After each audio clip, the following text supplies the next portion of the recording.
Menstruation టైంలో తీసుకోవాల్సిన జాగ్రత్తల గురించి ఎన్ని అవేర్‌నెస్ ప్రోగ్రామ్స్ వస్తున్నా కూడా చాలా మందికి ఇంకా రీచ్ అవ్వట్లేదు మేడం. పట్టణాల్లో, మురికివాడల్లో జీవిస్తున్న వాళ్ళకి కానీ హ్మ్. అసలు మామూలుగా అందరికీ కూడా ఈ అవేర్‌నెస్ చాలా తక్కువ ఉంది.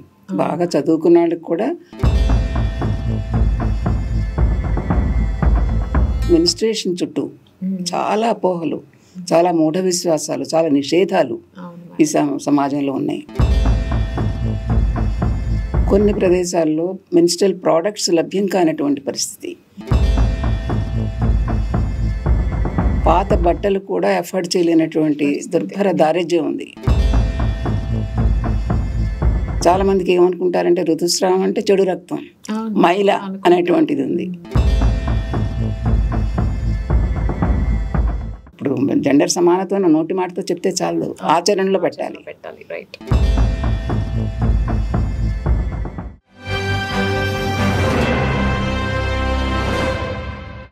నమస్కారం మేడం. వస్తామమ్మా. Welcome to 3 TV madam. Menstruation టైంలో తీసుకోవాల్సిన జాగ్రత్తల గురించి ఎన్ని అవేర్‌నెస్ ప్రోగ్రామ్స్ వస్తున్నా కూడా చాలా మందికి ఇంకా రీచ్ అవ్వట్లేదు మేడం.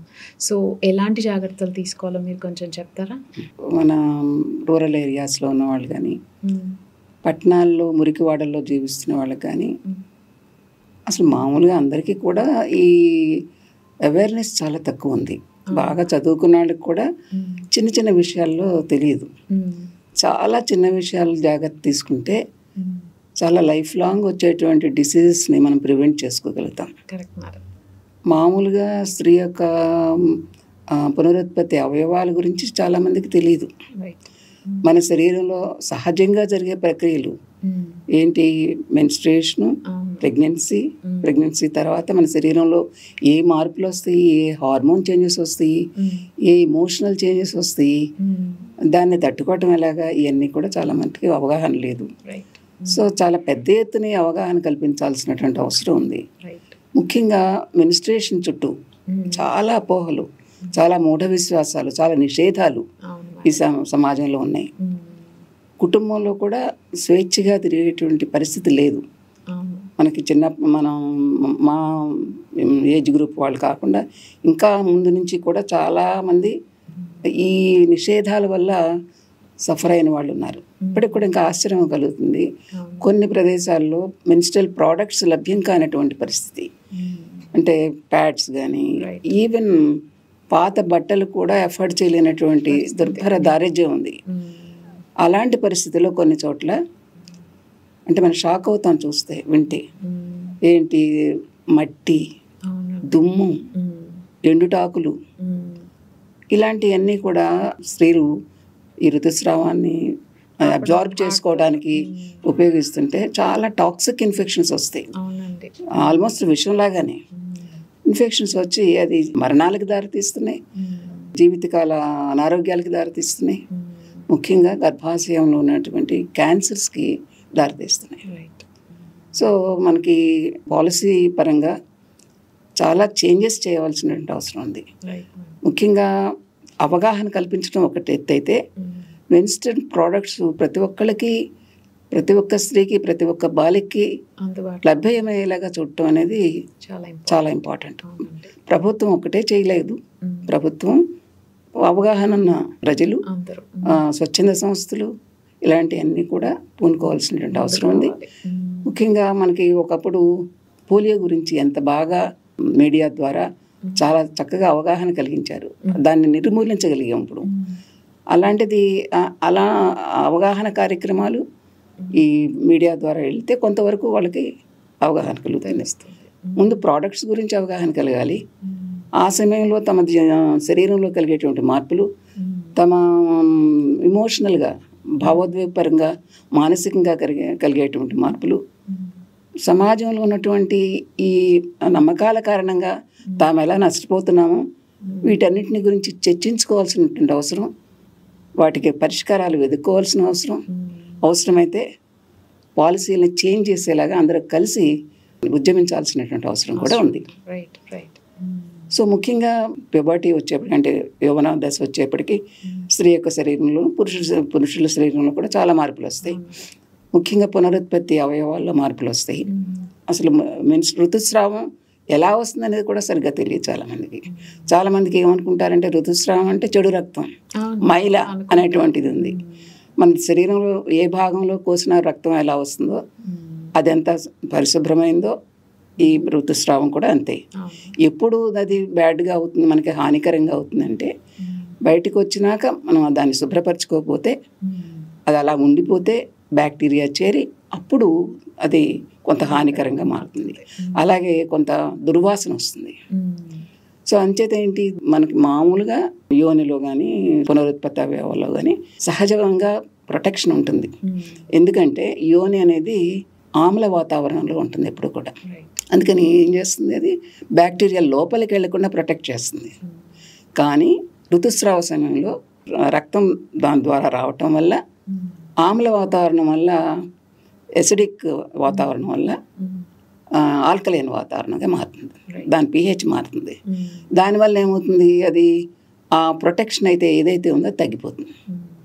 తగ్గిపోవటం వల్ల చాలా సులభంగా బ్యాక్టీరియా పైకి వెళ్ళిపోయి సర్విక్స్ అంటే గర్భాశయం కింద భాగం, అలాగే లోపలికి కూడా వెళ్ళిపోతే ఈ లోపల నుంచి మళ్ళీ రెండు వైపులా ఉండేటువంటి ఫెలోపియన్ ట్యూబ్స్లోకి, ఓవరీస్లోకి, పొత్తి కడుపులోకి చేరి అన్ని చోట్ల ఇన్ఫెక్షన్లు వచ్చే అవకాశం ఉంటుంది. అలాగే యూరినరీ ట్రాక్ట్కి కూడా వస్తాయి ఇన్ఫెక్షన్స్. సో ఇవన్నీ దీర్ఘకాలం రిపీటెడ్గా వస్తే క్యాన్సర్స్ దారితీసే అవకాశం ఉంటుంది. సో ఆ సమయంలో మనకి తెలుసు కాబట్టి, అంటే న్యాచురల్గా ఉండే ప్రొటెక్షన్ తగ్గిపోతుంది కాబట్టి మరింత జాగ్రత్త తీసుకోవాలి. మామూలుగానే జననేంద్రియాల శుభ్రతను గురించి తెలుసుకోవాలి. స్నానం చేసినాక, మోషన్ పాస్ చేసినాక, యూరిన్ పాస్ చేసినాక జననేంద్రియాలను విడదీసి కడుక్కోవాలి. ఆ శుభ్రపరచుకోవటం కూడా వెనక నుంచి ముందుకు వాష్ చేసుకోకూడదు, ముందు నుంచి వెనక్కి వాష్ చేసుకోవాలి. శుభ్రమైన నీటితో వాష్ చేసుకోవాలి, మైల్డ్ సోప్తో వాష్ చేసుకోవాలి. అంతేగాని బాగా హార్డ్ సోప్స్ వాష్ చేసుకోకూడదు. వెజినాన్ని డూష్ చేసుకోకూడదు, లోపలికి నీళ్లు అలా పోసేసుకోకూడదు, అలా కడగకూడదు లోపల నుంచి. సో ఆ విధమైనటువంటి జాగ్రత్తలు తీసుకోవాలి. అలాగే సెంటెడ్ సోప్స్ వాడకూడదు. ఇవన్నీ జాగ్రత్తలు తీసుకోవాలి. ప్రతిరోజు ప్రొద్దున సాయంకాలం, ముఖ్యంగా ఋతుస్రావ సమయంలో 2 పూట్ల స్నానం చేయాలి. అండర్వేర్స్ తప్పనిసరిగా ఉతికినవే వేసుకోవాలి. అండర్వేర్స్ కూడా కాటన్ వేసుకోవాలి, బ్రీదబుల్ డ్రెస్సెస్ వేసుకోవాలి. మామూలుగా ఇప్పుడు ఆధునిక జీవితంలో ఏంటి, చాలామంది ఆడపిల్లలు జీన్ ప్యాంట్స్ వేసుకుంటారు. వాటి వల్ల కూడా కొంత ఏమవుతుందంటే బ్రీదబుల్ డ్రెస్ కాదు అది. దాని మూలన ఏమవుతుంది, సఫికేట్ అవుతుంది అనమాట. అవయవాలు వాటికి గాలి చేరక అక్కడ చెమట చేరి, చెమట దుమ్ము అంత అపరిశుభ్రంగా అయ్యి అక్కడ న్యాచురల్గా ఉండే బ్యాక్టీరియా చాలా వేగంగా అభివృద్ధి చెంది లోపలికి వెళ్ళిపోతాయి. లోపలికి వెళ్ళి ఇన్ఫెక్షన్స్ వస్తాయి.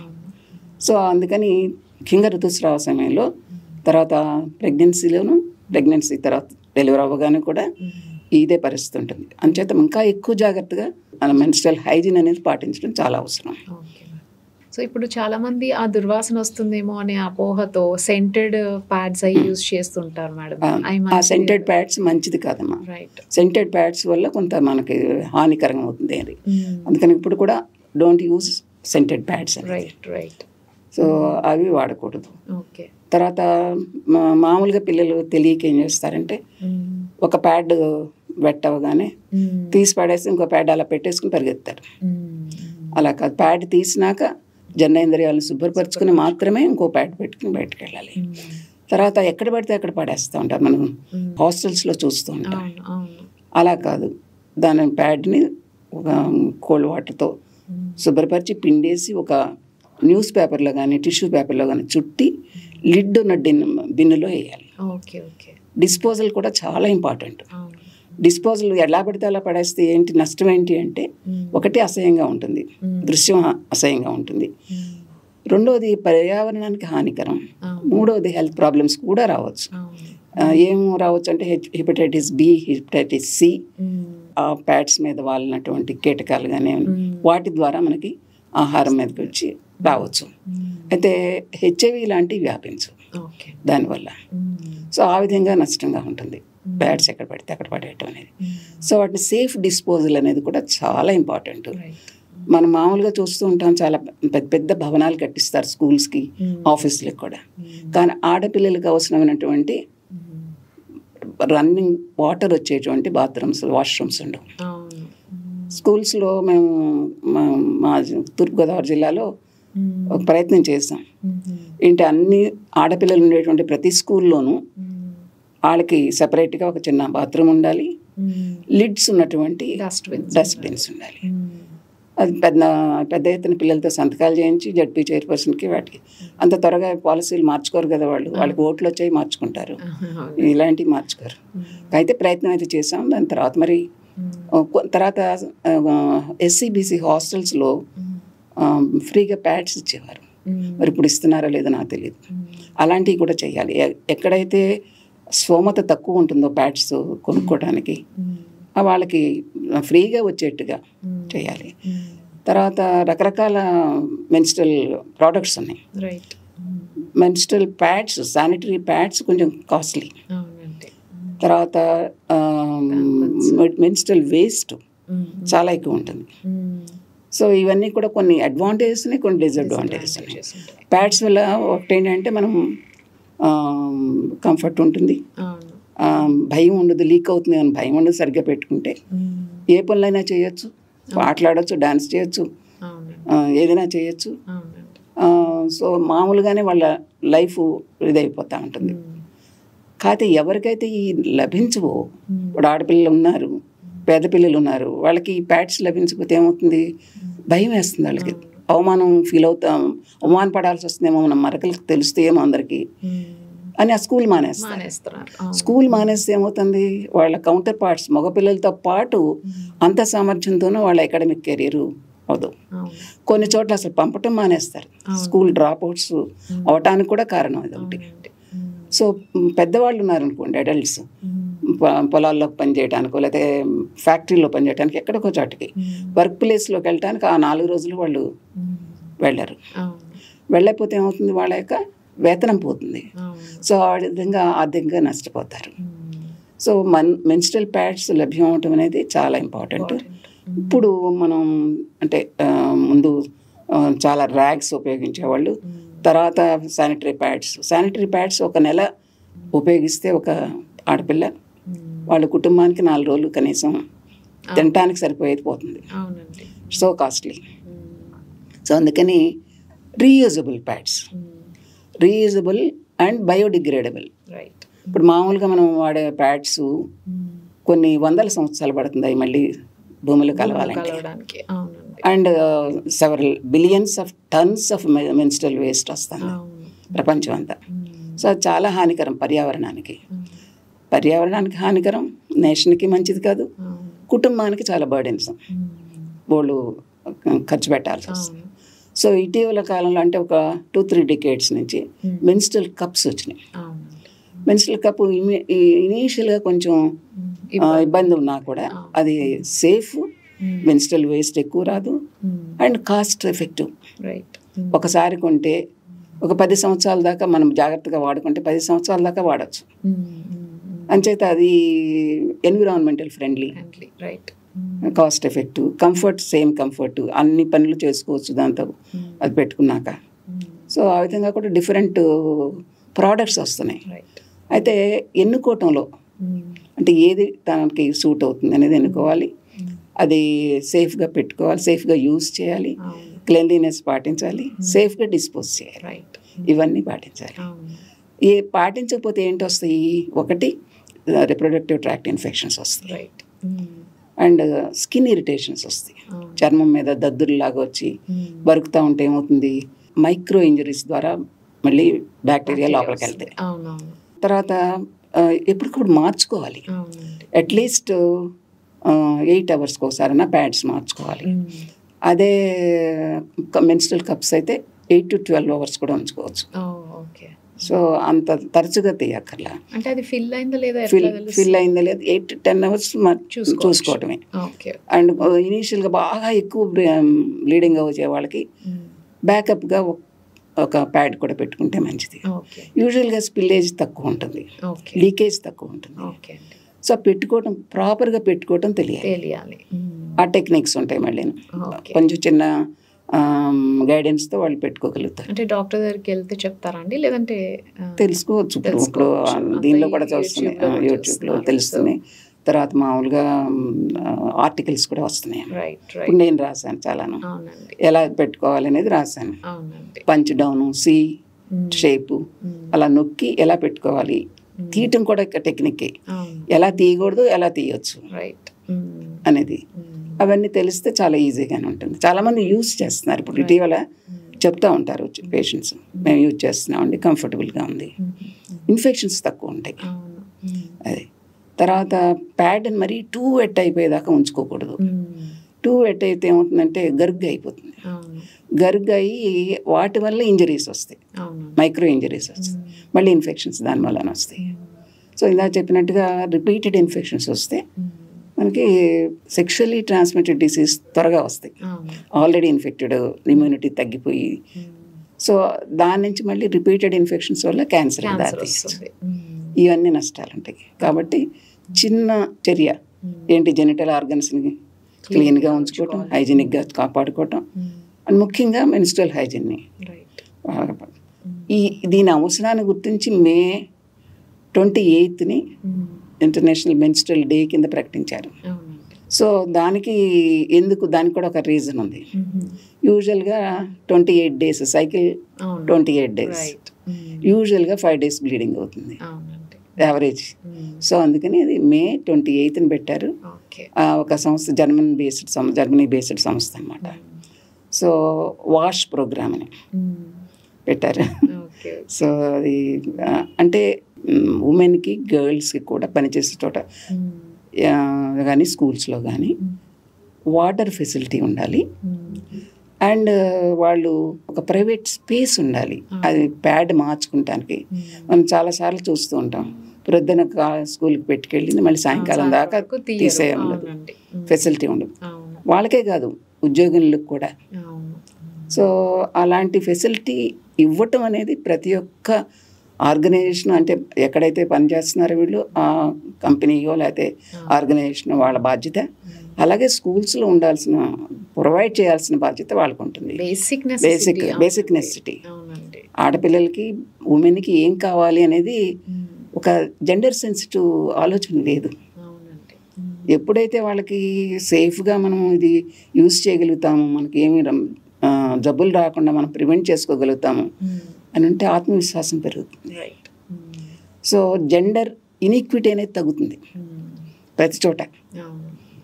ఇప్పుడు జెండర్ సమానత్వం నోటి మాటతో చెప్తే చాలు, ఆచరణలో పెట్టాలి. వాళ్ళ కాన్ఫిడెన్స్ పెరుగుతుంది, కాన్ఫిడెన్స్ లెవెల్స్ పెరుగుతాయి, ఆత్మవిశ్వాసంతో జీవించగలుగుతారు. ఇంకోటి, దీని గురించి డిస్కషన్స్ ఓపెన్గా జరగాలి, నిశ్శబ్దాన్ని ఛేదించాలి. దీని చుట్టూ ఉన్నాయి ఏంటి, మనకు చాలా ఎప్పటి నుంచో ఉన్నాయి. ఏముంటున్నాయి, గుళ్ళోకి వెళ్ళకూడదు మెన్స్ట్రుయేషన్ టైంలో, మన పవిత్ర గ్రంథాలను ముట్టుకోకూడదు, వంటింట్లోకి వెళ్ళకూడదు, వంట చేయకూడదు, నిలవ పచ్చళ్ళు ముట్టుకుంటే అవి పాడైపోతాయి, పువ్వులను ముట్టుకోకూడదు, ఆవులను ముట్టుకోకూడదు, ఆవులను ముట్టుకుంటే ఇంకా అవి పాలు ఇవ్వు, ఇలాంటివన్నీ. సో ఇది కాకుండా ఇంకా ఏంటంటే చాలా దారుణమైన విషయం, మెన్స్ట్రువల్ హట్స్ అని ఉంటాయి కొన్ని ప్రదేశాల్లో. మెన్స్ట్రువల్ హట్స్లో అలా విడిగా ఉంచటం వల్ల దే ఆర్ రేప్డ్, మానభంగాలు జరుగుతున్నాయి. ఇది కాకుండా కొంతమంది చచ్చిపోతున్నారు. ఎలాగా, పాములు గరిచి, చలికి. ఇంకా ఇంతకన్నా దారుణమే ఉంటుంది. అంటే మౌలికమైనటువంటి జీవించే హక్కునే తీసేస్తున్నారు, జీవించే హక్కు కోల్పోతున్నారు వాళ్ళు. అండ్ మానవ హక్కులు కాకుండా హుందాగా బ్రతికేటువంటి హక్కుని పోతుంది. భయంతో, అవమానంతో, ఇదేదో కాని విషయంలాగా ఆ విధమైనటువంటి బోధన జరుగుతుంది. దాని ప్రకారం ఈ రిచువల్స్ అన్నిటిని పాటిస్తున్నారు. ఆ నమ్మకాలని ఛేదించాల్సిన అవసరం ఉంది. ఓపెన్ డిస్కషన్, ఆ నిశ్శబ్దాన్ని ఎప్పుడైతే ఛేదించి మనం మాట్లాడతామో, మన యొక్క మగపిల్లలకు కూడా దీని గురించి తెలియజేస్తాము, అలాగే పెద్దవాళ్ళ పురుషులకు కూడా తెలుస్తుందో, అప్పుడు సెన్సిటివ్గా ఉంటారు ఆడపిల్లల అవసరాల పట్ల. వాళ్ళు ప్యాడ్స్ కొనివ్వాలంటే తండ్రి చేతుల నుంచి రావాలి డబ్బులు కొంతమందికి. సో అలాంటప్పుడు వాళ్ళకు కూడా తెలియాల్సిన అవసరం ఉంది. ఆ సమయంలో వాళ్ళు ఏం ఫేస్ చేస్తారు, వాళ్ళ మనోభావాలు ఎలా ఉంటాయి, ఎంత భయపడుతూ ఉంటారు, ఎంత అవమానం ఫీల్ అవుతూ ఉంటారు అనే దాని పట్ల సెన్సిటివిటీ ఉండాలి. సో ఎప్పుడైతే సమాజం, కుటుంబం సెన్సిటివ్ అవుతుందో, ఆడపిల్లలకి ఈ మెన్స్ట్రుయేషన్ గురించి అవగాహన పెరిగి వాళ్ళు ఇది ఏం పర్వాలేదు, ఇది నేను నార్మల్, ఇది నా శరీరంలో జరిగే సహజమైన ప్రక్రియ, దీని గురించి నేను ఎవరికి భయపడక్కర్లేదు. ఓకే, లీక్ అవుతుంది, ఏమవుతుంది, నా శరీరం నుంచి జారేదే అవుతుంది, ఒక్కొక్కసారి లీక్ అవుతుంది, ఏం పర్వాలేదు. ఒకవేళ ఇప్పుడు కాలేజీల్లో కానీ స్కూల్స్లో కానీ ఒకవేళ ఏ ఆడపిల్లకన్నా అలా జరిగితే సపోర్టివ్గా ఆడపిల్లలు మగపిల్లలు కూడా ఉండేట్టుగా ఉండాలి. అదేదో హేళన చేసే విషయం కాదు అనేటువంటి వాతావరణం రావాలి, సపోర్టివ్ ఎన్విరాన్మెంట్ కావాలి, సపోర్టివ్ గ్రూప్స్ ఉండాలి. సో ఆ విధమైనటువంటి ప్రయత్నం జరగాలి. అలాగే ఈ ప్యాడ్స్ గురించి కానీ ప్యాడ్స్ ఉత్పత్తి ధరలు కూడా తగ్గించవచ్చు. ప్రభుత్వాలు తలుచుకుంటే ఏముంది, ప్రభుత్వం సబ్సిడైజ్ చేయవచ్చు లేదా ఫ్రీగా ఇవ్వచ్చు. సో దానికి అసలు అవగాహన అనేది ఉంటే ఆడవాళ్ళకి అందరూ కలిసి దానికోసం ఉద్యమించవచ్చు, ఇలాంటి చేంజ్ కోసం ఉద్యమించవచ్చు. ఈ నష్టం జరుగుతుంది మా జీవితాలకి, మా శరీరాలకి, మా మనసుకి, మా హృదయాలకి. సో ఈ నష్టాన్ని పూరించాలంటే మీరు అందరూ కలిసి రావాలి అనేటువంటి అవగాహన ఉండాలి. సో ఇంట్లో మామూలుగా మనం డిస్పోజ్ చేయడం అంటే న్యూస్ పేపర్లో పెట్టేస్తాం కదా, మనం ఇంట్లో కూడా సెపరేట్ బిన్స్ పెట్టుకోవాలి కదండి. సెపరేట్ బిన్స్ పెట్టుకోవాలి. మామూలుగా వెట్ డ్రై పెడతాం కదా, అది అందుకనే మనం ఏదైనా కాగితంలో చుట్టేయమంటాం.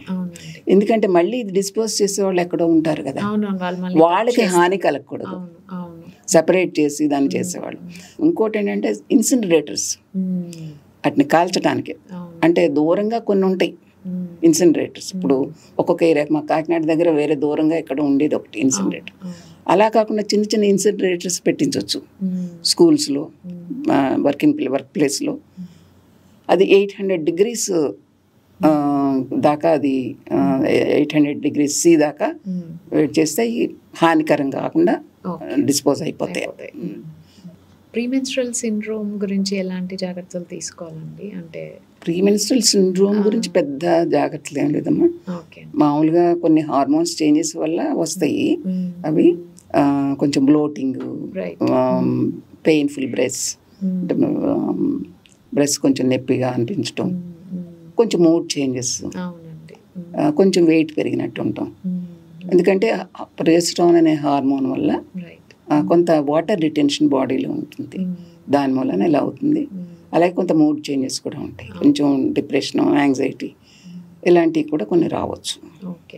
సో దానికి మనం ఇదిగే ముందు అవగాహన ఉండాలి. దాన్ని లైఫ్ స్టైల్, ముఖ్యంగా లైఫ్ స్టైల్ ఏంటి, మంచి జంక్ ఫుడ్ అది మానేసి పోషకాహారం తగినంతగా తినాలి.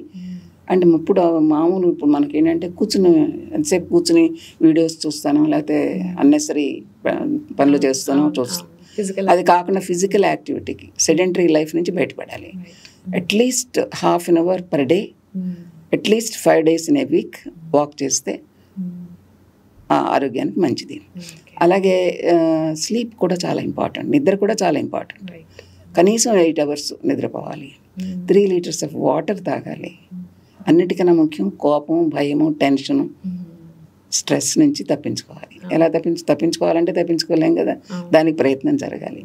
కొన్నిటిని మన వశంలో ఉన్న వాటి గురించి పూర్తి ప్రయత్నం చేయాలి. మన వశంలో లేవు అనుకున్నట్టు లెట్ గో అని వదిలేయాలి. సో కొన్ని మనం మెడిటేషను, యోగా ఇవన్నీ కూడా ప్రక్రియలు వచ్చినాయి కదా. సింపుల్ థింగ్ ఏంటంటే బ్రీదింగ్ ఎక్సర్సైజెస్. అది మనం ఎవరి కాళ్ళు చేయగలిగేయాలి. అది ప్రాక్టీస్ చేస్తే చాలా వరకు తగ్గుతాయి. అండ్ మిగతా అన్ని లైఫ్ స్టైల్ చేంజెస్ కూడా చేసుకుంటే తర్వాత ఈ ప్రీమెన్స్ట్రల్ సిండ్రోమే కాదు, మెన్స్ట్రల్ ప్రాబ్లమ్స్ కూడా కొంతవరకు తగ్గుతాయి.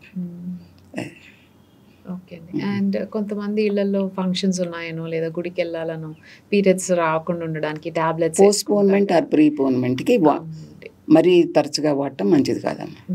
సో అది సైకిల్ని డిస్టర్బ్ చేస్తుంది. మామూలుగా మనకి 28 days సైకిల్ అనుకున్నాం యావరేజ్. 23 to 38 days, 35-38 days వరకు పర్వాలేదు, నార్మల్గానే తీసుకోవచ్చు. అలాగే 5 to 6 days ఋతుస్రావం అయితే, ఫ్లో అయితే అది నార్మలే. రోజుకి 2 to 3 pads అయితే నార్మలే. అంటే moderate sized pads, medium sized pads 3 pads వరకు, 2 to 3 ప్యాడ్స్ నార్మల్. అంతకన్నా ఎక్కువ అవుతూ ఉంటే అది ఎక్కువ అనుకోవాలి. సో మనకి మామూలుగా ఏంటంటే ఒక వారం 10 రోజులు లేట్ అయినా చాలా కంగారు పడిపోతూ ఉంటారు. అంటే ఒకటి ప్రెగ్నెన్సీ వచ్చే వయసులో ఉన్నవాళ్ళు ప్రెగ్నెన్సీ ఏమో చూసుకోవాలి. మామూలుగా అయితే హెల్దీగా ఉండటానికి 8 to 9 times కనీసం per year అయితే మంచిది. మరీ తక్కువ అవుతూ ఉంటాయి. అండ్ ముఖ్యంగా 30s 40sలో ఉన్న వాళ్ళకి మరీ తక్కువ సార్లు అవుతుంటే పర్వాలేదు రాలేకపోయినా మంచిదే అన్నట్టుగా ఉండకూడదు. 9 times 8 to 9 times అయ్యేలాగా చూసుకోవాలి, వాడాలి మందులు. ఎందుకు వాడాలి? ఇమీడియట్గా వాళ్ళకి ఏం ప్రాబ్లం ఉండకపోవచ్చు, హెల్త్ ప్రాబ్లం. బట్ లేట్ వయసులో వాళ్ళకి కొన్ని ప్రాబ్లమ్స్ వచ్చే రిస్క్ ఉంటుంది.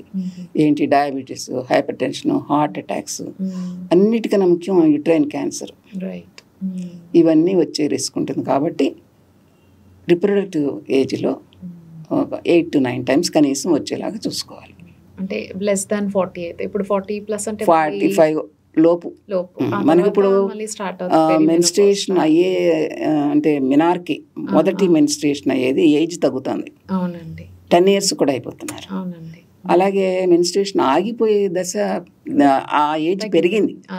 ఇంతకుముందు 45 years కల్లా పోయాయి, ఇప్పుడు 52 years యావరేజ్, 55 years కూడా అవుతున్న వాళ్ళు ఉన్నారు.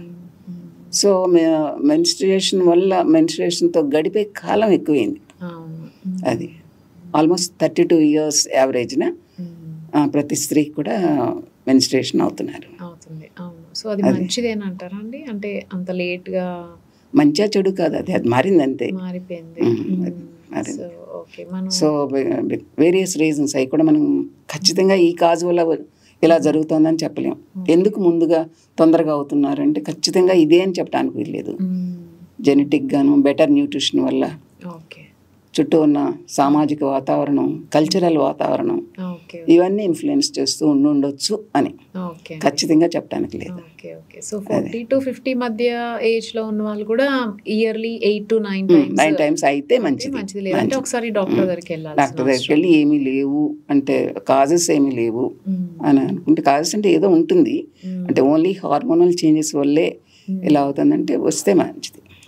అంటే పెరిమెనోపాజ్ లో కొంచెం తగ్గుతుంది అంటారు కదండి పీరియడ్స్ రావడం. అదేనమ్మా, సపోజ్ 50 దాటింది అనుకో, అక్కర్లేదు, 47 48 years వరకు అలా వస్తే ఇప్పుడు చెప్పిన ప్రాబ్లమ్స్ రాకుండా అది ఇమీడియట్గా ఏముండదు. ఇప్పుడు 30 yearsలో 5 to 6 times అయింది అనుకోండి, ఇమీడియట్ ప్రాబ్లం ఏమీ తెలియదు. బట్ లేట్ వయసులో వచ్చేటువంటి వాటిని, ఆ రిస్క్ని తప్పించుకోవడానికి వస్తే మంచిది. అందుకు లాంగ్ టర్మ్ ఎఫెక్ట్స్ అంట, అవి రాకుండా తప్పించుకోవడానికి. అండ్ కలర్ డార్క్ బ్రౌన్ ఉండాలా అంటే ఎప్పుడు భయపడాల్సిన అవసరం ఉంటుందండి? కలర్ గురించి పెద్ద భయపడక్కర్లేదమ్మా. 2 to 3 pads per day అవుతుంటే సరిపోతుంది. అండ్ చెప్పాను కదా, యావరేజ్గా మనం ఎంత ఫ్లో అవుతుందనేది మనం కొలవటం ఎలాగా?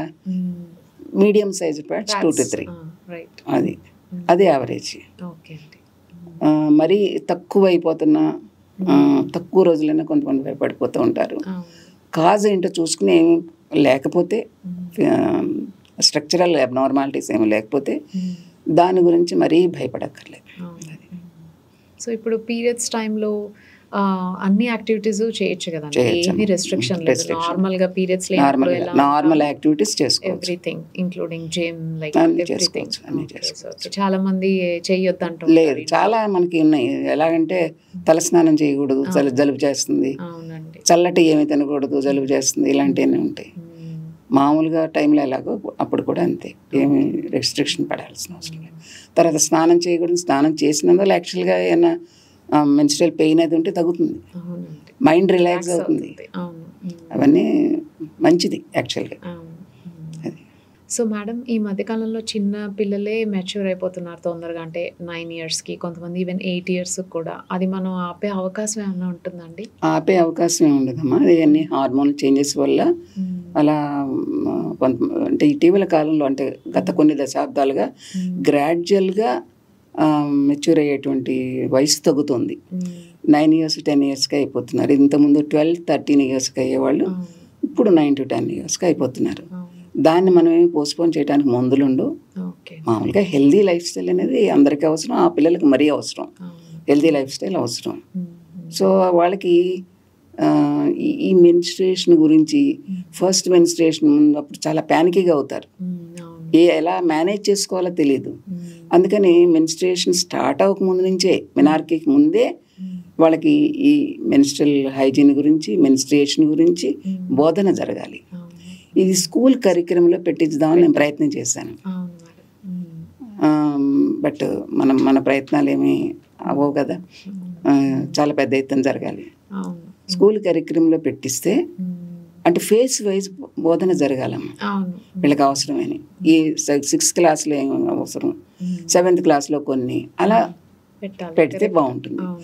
తర్వాత వాళ్ళకి పిల్లలకి బ్యాడ్ టచ్, గుడ్ టచ్ వాటి గురించి బోధన జరగాలి. అది ఎవరో స్వచ్ఛంద సంస్థల వాళ్ళు వచ్చి చెప్పడం ఒక పద్ధతి.